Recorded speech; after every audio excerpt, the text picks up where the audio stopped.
So yun, ang di-discuss natin ngayon is binary operations. Maglalagay tayo ng operators, logic gates, tsaka truth table para sa examples natin mamaya. Let's start with the AND. Ang symbol ni AND is dot or arrow up. Tapos yung function niya naman is output is 1 if both inputs are 1. Ang logic gates niya is parang siyang cone na naka-side, tapos dito yung inputs, dito yung output. Tapos examples natin, go tayo example sa truth table. AB as an input and Y as a output. Tapos since yung function natin is output is 1 if both inputs are 1, dito sa unang binary, hindi niya na-satisfy yung function, kaya ang magiging sagot is 0. Output niya is 0. Tapos dito rin sa pangalawa, 0, 1. Hindi niya na-satisfy itong output is 1 if both inputs are 1. So 0 din siya. Tapos yan, both 1, kaya ang magiging output niya is 1. So yun yung magiging outputs. Tapos dun tayo sa OR symbol. Symbol ni OR is plus sign or arrow down. Function niya naman is output is 1 if at least one input is 1. Output is 1 if at least one input is 1. Tapos ang symbol niya naman is parang naka-curve lang siya na end. Yan siya. Yan yung end. Ito yung OR. Nakasan siya. Tapos yan, since gamitin na rin natin tong example na to.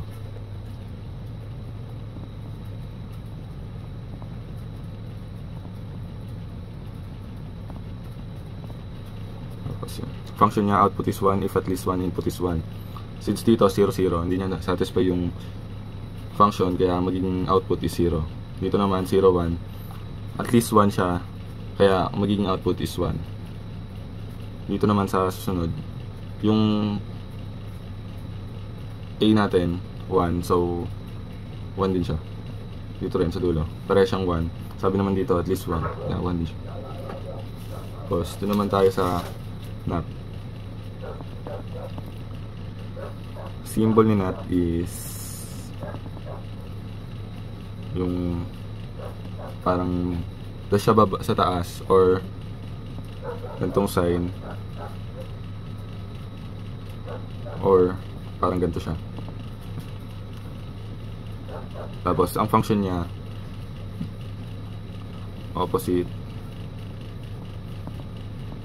of input. Bale, binabaliktad niya lang yung value ng input mo. Tapos ang symbol, ang logic gates niya naman is ganito. Arrow tas may bilog. Ito. Gawa natin siya ng example.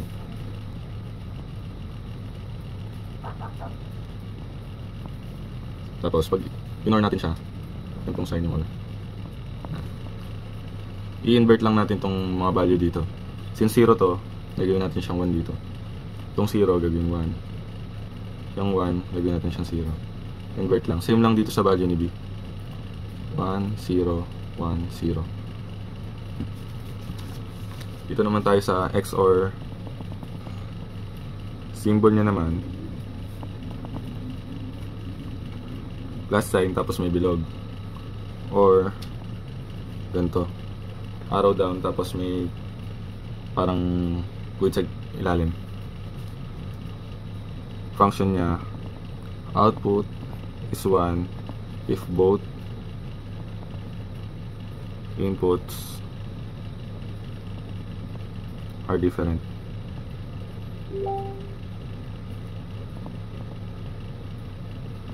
Yan.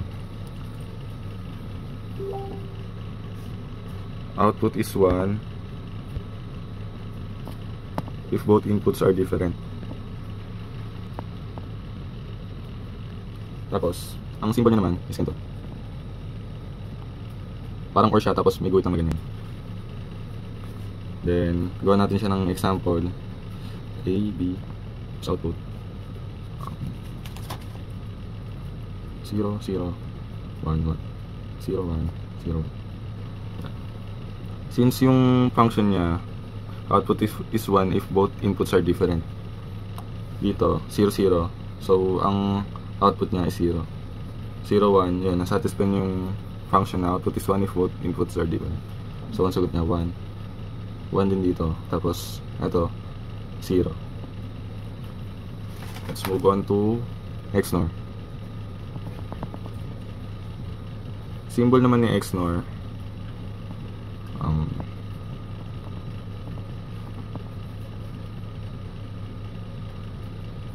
parang donut siya, tapos yun, tatlong lines na ano, horizontal. Tapos function niya naman, output is 1 if both inputs are the same.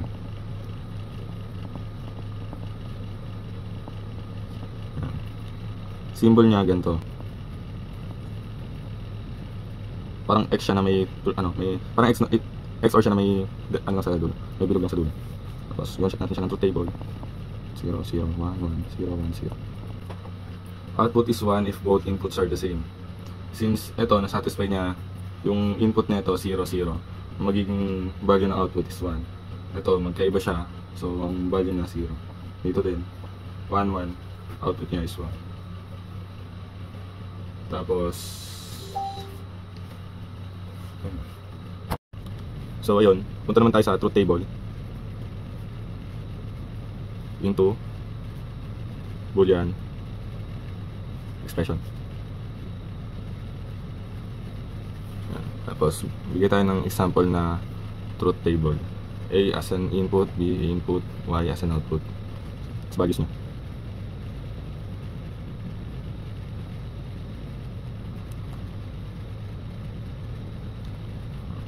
Tapos, ang rules naman dito, magpo-focus ka lang sa mga ones.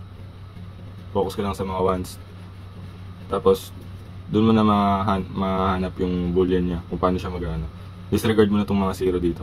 X na yan, mga ganyan. Since magpo-focus ka sa 1, dito ka lang titingin sa mga values niya.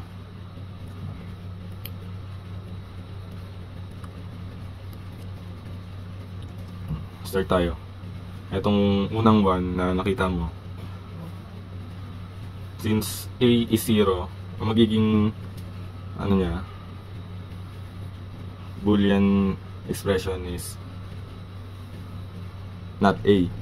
Tapos and ang symbol ng end is dot. Tapos yun, end symbol. Tapos since ang value ni B is 0, ang magiging expression niya dito is not B. Not B siya. Tapos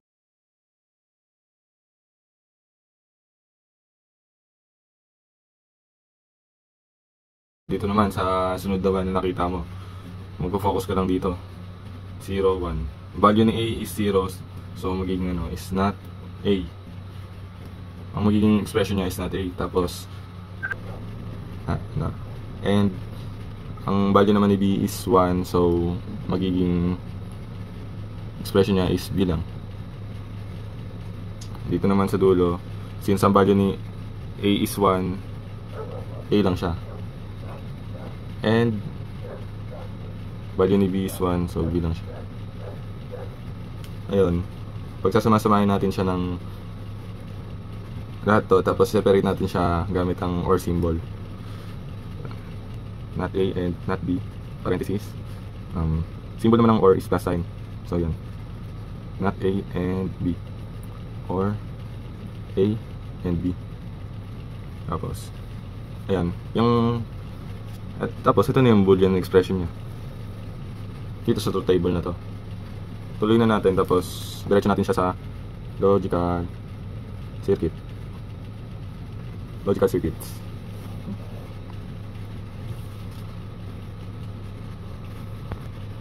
Yun. Sa natutunan natin kanina, i-apply natin siya sa Boolean.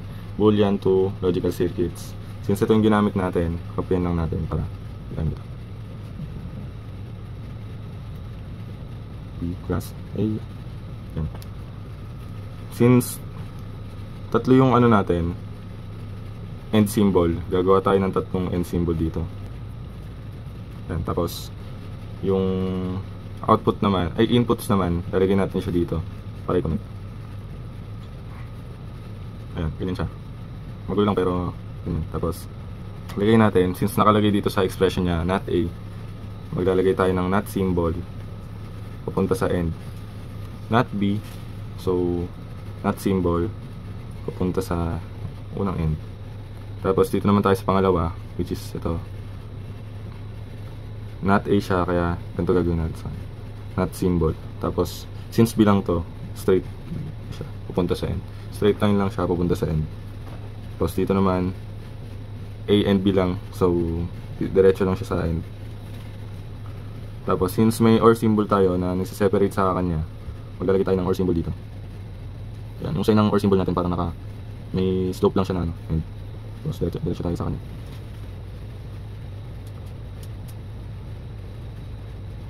Tapos ang input dito, yan. Ito yung output sa dulo.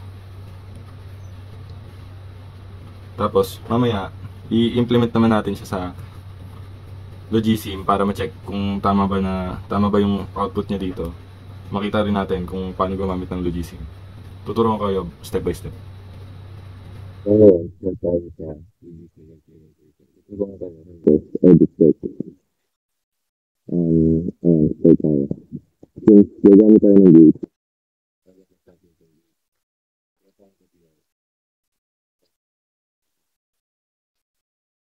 for example, ang gate. Tapos kailangan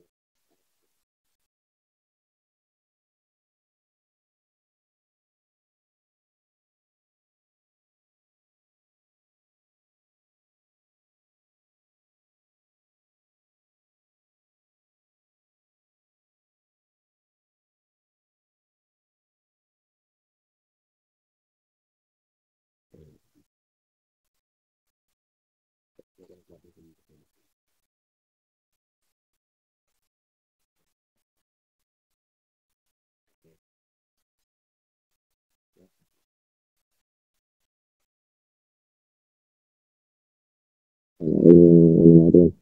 Sunod naman, not A and B. Not A.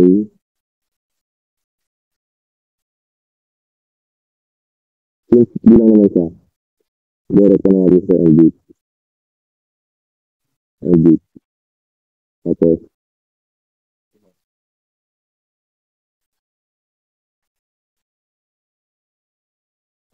yung tatlong L gate na to, ipakonect naman natin sa L gate. Using sa Boolean expression na nakuha natin. Sa unang end,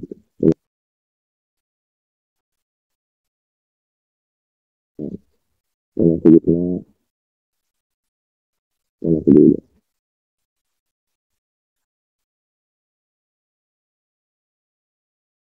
Tapos, ang next na gagawin natin,